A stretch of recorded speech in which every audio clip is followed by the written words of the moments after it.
Sige. Tanggalin mo muna yung bag mo. Saan ito? Itin rin. Na-hit and run ka? Yung bagsak ko pa. Tingnan mo. Na-hit and run si Bossing. Kailan ka na-hit and run?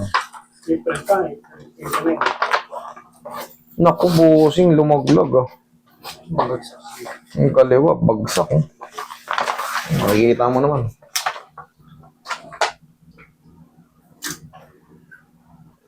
Naglag. Hindi ko siya mangat. Na-hit and run ka. Pero, in-treatment ka na. Saan ka? Nag-hospital ka, di ba? Paano lang x-ray? Hindi ka ginalaw doon. Kami na lang.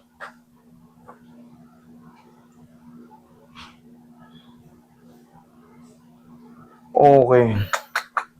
There are small ovoid density abutting the greater tuberosity of the humerus. There is no grossly demonstrable fracture. Walang fracture. Pero consider peritendinitis calcarea. Pero nga ng ano, Roy, kunin mo, Carl, kunin mo ang cellphone ko. Pagka meron tayong hindi gano'ng maintindihan,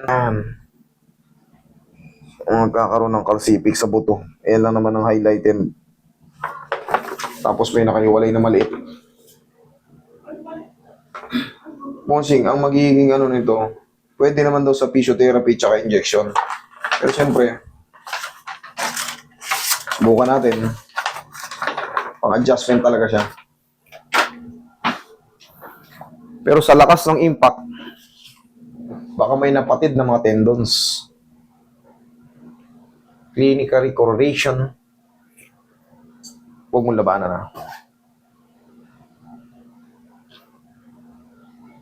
Yes. Yan. Itutulak ko yan patalikod. Ganun ang gagawin namin. Hindi ano, masakit. Pati dyan mo. Tulak ko yan dito. April, May, June, July, 3 months. Sakto, bata ka pa naman. Yung 3 months kasi, naghihilom na yung kung may mga mild crack. Malakas ba yung pagkakabundol sa'yo? Talsik ka ba? Tumalsik ka ba? Sa motor eh. Talsik ka? Eh, bangga ng motor. Tapos kumotor dito. Tapos umiwan. Ah, nakamotor ka. Hindi talagang ano. Hindi talagang totally ano. Sa motor na puruhan. Nakamotor na bangga. Malila, mask ako. Tumalsik ka.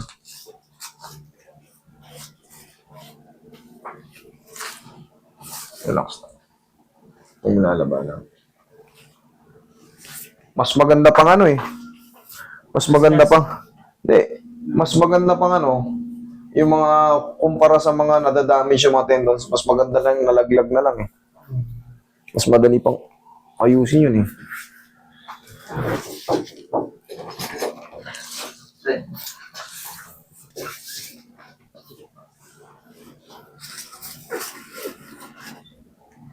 Relax lang ha.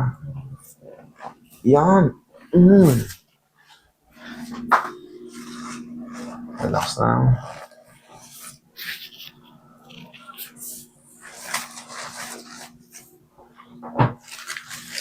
Peritendinitis calcarea.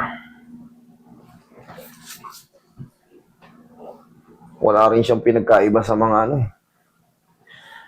Sa osteoarthritis eh. Kakaroon ng spar.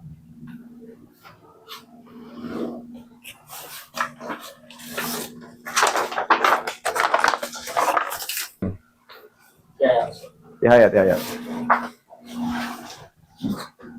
Saan ka galing? nandiyan lang dyan, talakos. Bali si ano nagsabi lang sa akin dito. Ayan, lagay sa tiyan. Lagay sa tiyan yung kamay. Relax lang. Inhale. Exhale. Natingin ko lang. Tansyan-tansya ko may magbabago dyan. Ito yung sinasabi kong sa ano.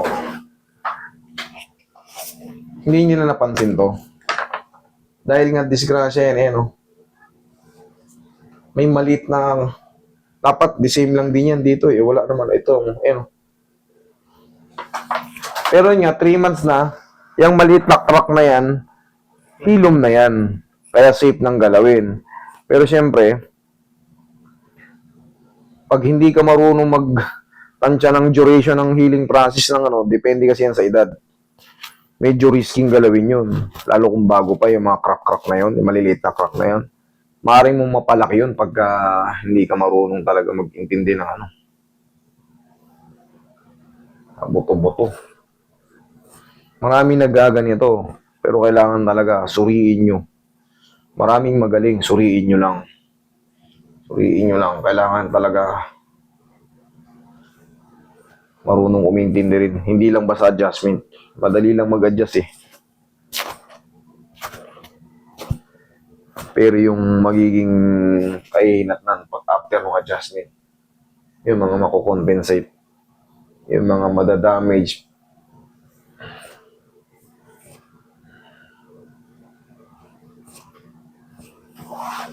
Tapos madalas mo yan ipupush up, sir, ha? Nagkaroon ng ano yung bumaba siya. Mababa kayo. Mababa yan. Kasi nga yung calcarea na yun, peritendinitis calcarea.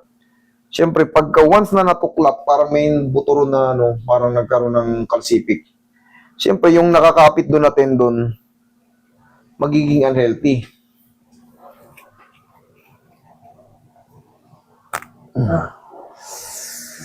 Sarap yun. Sigaw mo lang ng Darna. Ha! Okay ka lang. Kaya. Wala, bumaba na siya eh. Kailangan to. Tapos sir, bumili ka ng ano, bumili ka ng, alam mo yung kulay, minsan kulay itim, pink, blue. Minsan mga player nakikita mo. Pagkabit niya nakaganito. Yan para makita niyo sa camera. Pagkakabit mo siya nakaganyan ka. Isa, muscle tape ang tawag nun. Isa, nakakross, dalawa. Tapos isa sa gitna. Para ang, yan, ito, tsaka to. Pag binaba mo yan, ang pakiramdam niyan, parang naka-hold yung balikat mo. Tandaan nyo, bago mo ikabit, nakakapit ka ng ganyan sa magtao magkakabit. Huwag mo ikakabit na nakalaglag ng ganyan. Useless yan.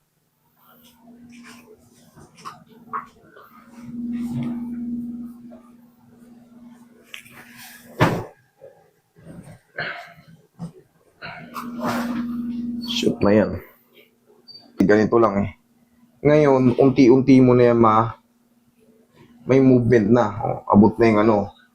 Ang bossing, pag magpo-push up ka, para madiin siya.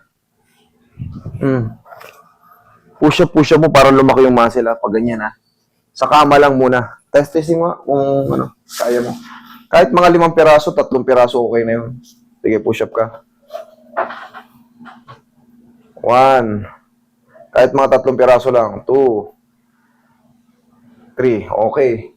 Day by day, 3 piraso lang. Para pumayat eh. Okay? Yun ang pinaka... O ngayon, sir. Ganun mo nga, oh. Ayan, oh. Oh. Ganun mo. Oh. Mas angat siya. Okay, sir? Yan, oh. Yan. Tulong-tulungan mo na ng ganyan. Tapos push up, ha? Okay? Thank you so much. Yes, sir.